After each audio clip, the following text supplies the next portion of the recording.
اہدنا الصراط المستقیم، یہ مقام وہ آ گیا کہ یہاں تک تو اے پروردگار ہم پہنچ گئے، تیرے فضل سے، تیرے کرم سے۔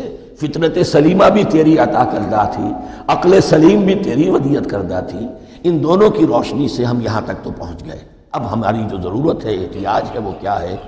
اہدنا الصراط المستقیم، ہدایت بخش ہمیں سیدھے راستے کی۔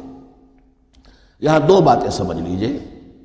انفرادی سطح پر انسان کے لیے نہ معلوم کتنے مرحلے آتے ہیں ہر روز، جس میں وہ ایک ٹھٹک کر کھڑا ہو جاتا ہے، یہ کروں یا یہ کروں۔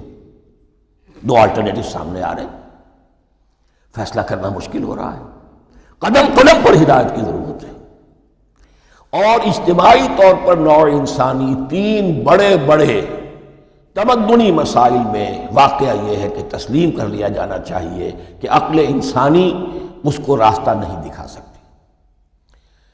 عام معاشرتی سطح پر مرد اور عورت کے درمیان حقوق اور اختیارات کا کیا توازن ہو، ناممکن ہے، انسان طے نہیں کر سکتا۔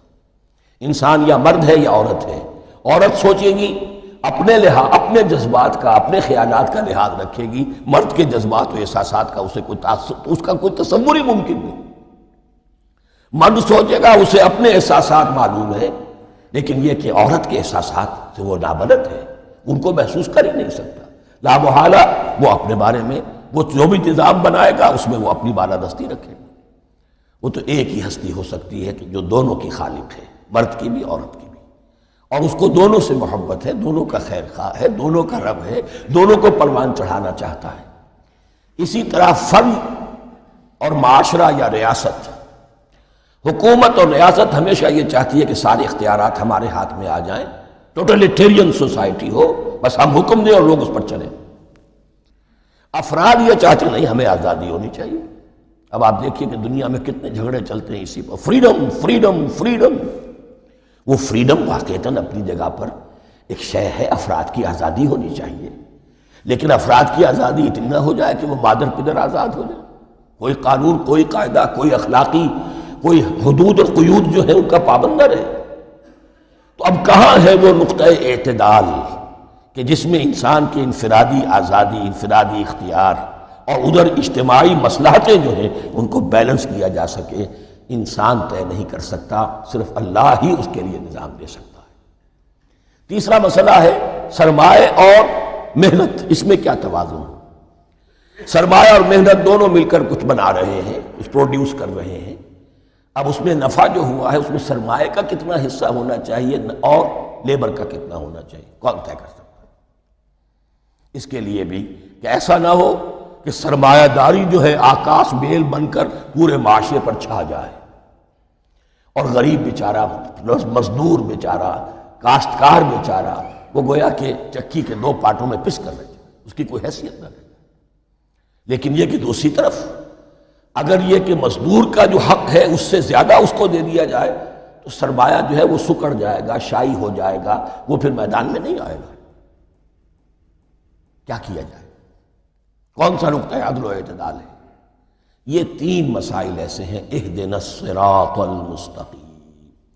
تو یوں سمجھیے کہ ایک جو بنیادی ہدایت تھی، ایک اللہ کو پہچان لینا، یہ جان لینا کہ کل حسن و جمال اور تمام انعام و اکرام کا منبع اس کی ذات ہے، وہ رحمان ہے اور رحیم ہے، اور یہ جان لینا کہ مرنے کے بعد جی اٹھنا ہے، حساب کتاب ہے، فیصلہ ہوگا جزا و سزا کا، اور مختار مطلق اس دن کا اللہ ہے۔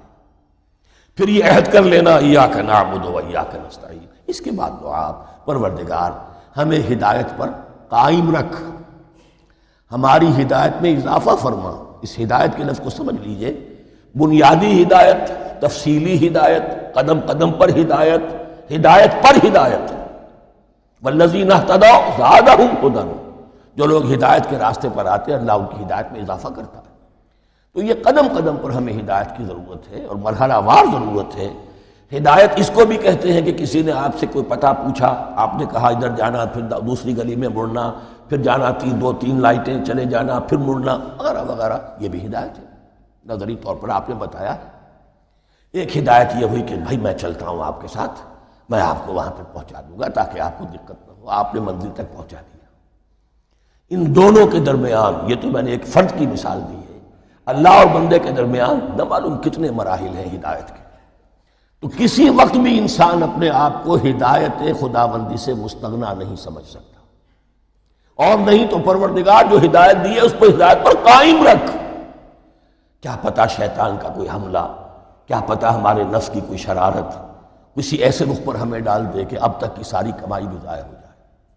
لہذا یہ نہ سمجھیے کہ جب یہ ساری چیزیں ان کو معلوم تھی، ان چیزوں کا تو اقرار کر رہے تو اب ہدایت کون سی مانگ رہے ہیں. تو ہدایت کا تو بڑا میدان کھلا ہوا ہے، اور اس ہدایت کی وہ جو میں نے آخری شکل آپ کو بتائی ہے کہ منزل مقصود تک پہنچا دے، یہ ہدایت بھی قرآن مجید میں اس معنی میں بھی لفظ آیا ہے کہ اہل جنت جب جنت میں داخل ہوں گے تو جو ترانہ حمد ان کی زبان پر اس وقت ہوگا وہ کیا ہے؟ الحمدللہ الذی ہدانا لہذا وما کننا لنہتدی لولا ان ہدانا اللہ. کل شکر اس اللہ کا جس نے ہمیں یہاں تک پہنچا دیا، ہدایت دی یہاں تک پہنچا دیا، اور ہم ہرگز نہ پہنچ پاتے، ہم ہرگز ہدایت یافتہ نہ ہو سکتے اگر اللہ ہی ہمیں ہدایت نہ دیتا.